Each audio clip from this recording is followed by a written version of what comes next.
Come see me at tinypandora.com for all the tools that you see in this video. Enjoy! So here are your templates. I've made sure that they're rounded at the edges so you don't poke yourself. And they come in these three sizes. That's a 1.5 inch base, the second base is 1 inch, and the third base is 3/4 inch. I did all kinds of tests with all kinds of cardboard and all kinds of stuff so I could see what would be fun to work with, and that's what I decided on. And to get started, I'm just going to cut some strips out of this yellow to make my blend with. It's cadmium yellow, it's some Primo.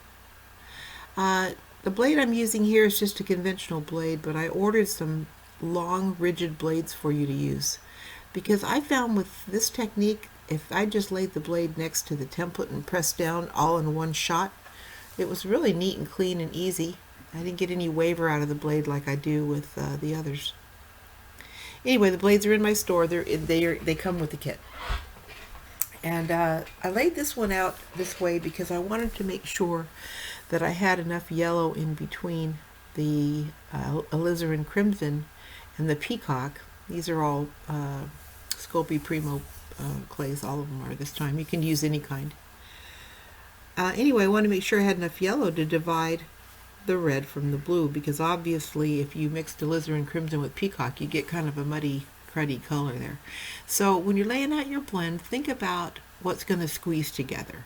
I wanted those two colors around the yellow to really never squeeze together much at all, so I divided them with double strips. And that's really not scientific. Your eyes are going to tell you all about this.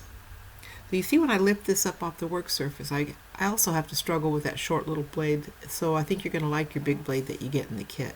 I'm mad about it. I'm using it for everything now. So I curl this up like this before I make my blend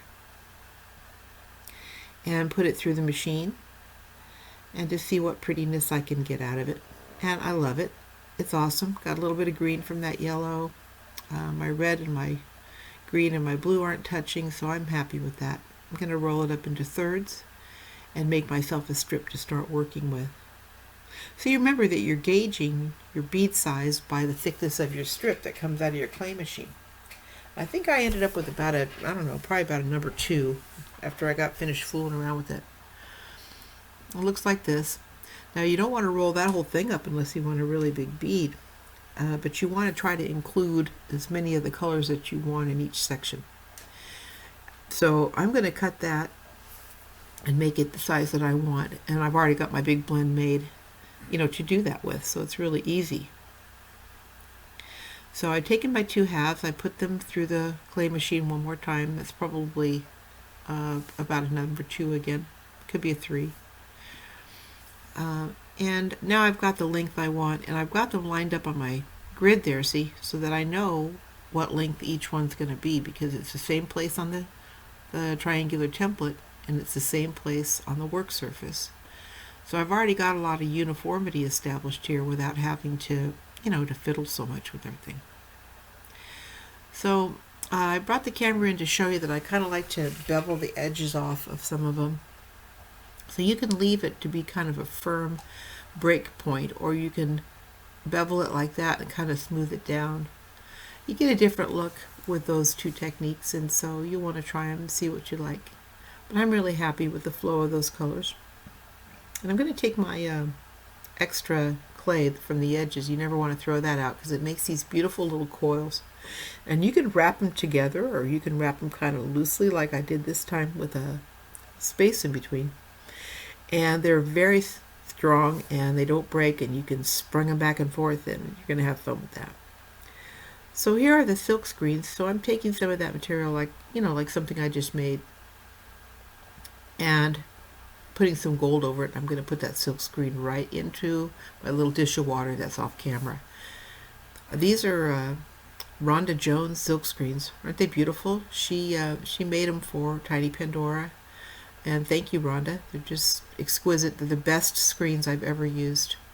And I want to protect them, so I got you guys some squeegees for these that are real soft, and you'll see them in the store. I was going to show you pictures, but it just, you'll see them over there. So there's one of my little coils that's cooked up. Like I said, they're nice and firm. Continue to make my beads of the sizes that I want and roll them up. And that's where all the fun is. Not only is it fun to roll them up, it's fun to see how they turn out. If I thought that one was too big, which I don't because it's a focal, but I could cut my next strip in half, make little short ones like these. These are scrap cane. That one in the center is a coil. I just put a piece of bent wire in it. And there's the one that we were just doing. And there's some different ones out of just blues and greens. And speaking of that other one with the scrap, that was just left over from a class. Your cane doesn't have to be perfect. It turns out really pretty. So come make beads with me at Indie Jam if you want to, or email me. I'll help you with anything that you need in the future regarding this or any other tutorial. Bye-bye.